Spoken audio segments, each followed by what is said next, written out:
सुनो, मोहब्बतों के पछताए वे कब्रों तक साथ जाते हैं। अगर ज़िंदगी तुम्हें किसी ऐसे शख्स से मिलाए जो तुमसे बगैर किसी गर्ज के बेपनाह मोहब्बत करता हो, तो उस इंसान को खुद से दूर न होने देना। उसके जज्बात, उसके एहसासात की कदर करना,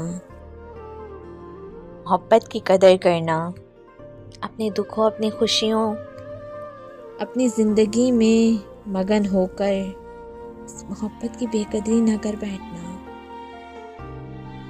मोहब्बत ना बड़ी खुददार होती है, ये अपनी बेकदरी करने वालों से हमेशा के लिए मुंह मोड़ लेती है। फिर पछतावे के सिवा कुछ नहीं रहता और मोहब्बतों के पछताए कब्रों तक साथ जाते हैं, कब्रों तक साथ जाते हैं, कब्रों तक साथ जाते हैं।